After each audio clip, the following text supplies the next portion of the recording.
Bonjour chers amours, bonjour chers stagiaires et chers coachés, bonjour chers amis, c'est Swan Witryang, petit cœur de Swan qui va vous parler aujourd'hui de la septième soft skill, du septième soft skill qui est l'optimisme. Alors commençons déjà à savoir ce que c'est que l'optimisme, une petite définition qui m'est personnelle. C'est l'aptitude à penser et à ressentir les choses, les événements de façon positive et réaliste. Et c'est aussi la capacité d'agir favorablement pour son bien-être et pour ceux d'autrui, ceux des autres. Donc, le côté favorable au niveau de l'action, au niveau des ressentis et de la pensée, c'est d'avoir une aptitude, on va dire, positive et réaliste. Maintenant, voyons un peu les trois facteurs qui caractérisent l'optimisme. Alors, il y a l'esprit positif, le réalisme et l'action constructive. On va détailler un petit peu ces trois facteurs. Alors, l'esprit positif, un optimiste a l'esprit positif, c'est-à-dire qu'il voit le verre à moitié plein plutôt qu'à moitié vide. Et même si le verre n'est que un peu plein, un dixième plein, il va se dire « Ah, ben j'ai tout ça à boire », alors que le pessimiste va dire « Ah, il n'y a que ça à boire », et il va se plaindre. Donc l'esprit positif est la première caractéristique d'un optimiste. Deuxième facteur, c'est le réalisme.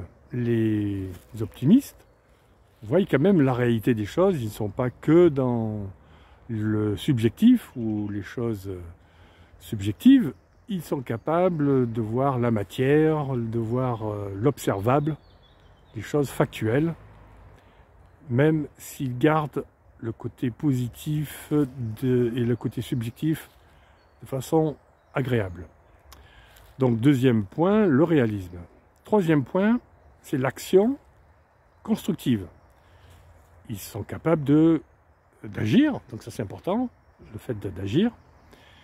Ils ne sont pas que dans la pensée et que dans le ressenti, ils sont capables d'agir de façon constructive, c'est-à-dire qu'ils mettent pierre après pierre pour bâtir leur édifice, même s'il y a des intempéries qui fait que leur objectif principal, leur cathédrale qu'ils construisent est compliquée, ils sont capables de trouver les moyens pour aller jusqu'au bout de leur objectif, pour mettre en place leur construction.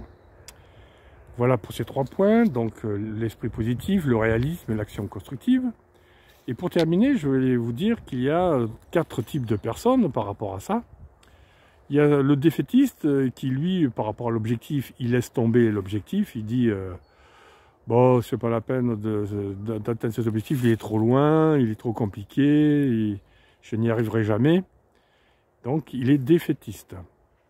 Le pessimiste, lui, il va aller sur le chemin de son objectif, mais il va se plaindre à chaque fois en disant que c'est difficile pour arriver à cet objectif. Alors c'est intéressant quand même d'avoir un côté pessimiste parce que ça permet aussi de trouver des solutions de rechange. En cas de problème, le pessimiste, il fait l'avocat du diable pour trouver des solutions de rechange. Il y a aussi l'idéaliste. Lui, l'idéaliste, il espère atteindre l'objectif, il espère de faire sa mission de vie, mais il n'y arrive pas. C'est simplement au niveau subjectif, il n'agit pas en fait. Il reste toujours dans la pensée et le ressenti, sans action. Et l'optimiste qu'on a vu jusqu'à présent, lui, trouve le chemin grâce aux 3 P qu'on en a vu dans la 4e vidéo sur les soft skills. Il est capable de se protéger, puis de réfléchir ce qui est permis, et enfin d'agir avec puissance d'action. Voilà ce que je vais vous dire sur le côté optimisme. On a fini avec la partie confiance en soi. Donc on va faire un petit résumé dans la prochaine vidéo sur les connaissances de soi, les soft skills qui nous concernent sur soi, et on passera à d'autres soft skills dans les prochaines vidéos. Voilà, c'était Swan with Truong, dit Cœur de Swan, qui vous souhaite une belle matinée si c'est le matin pour vous, une belle après-midi si c'est l'après-midi pour vous, et une belle soirée si c'est le soir pour vous. À très bientôt.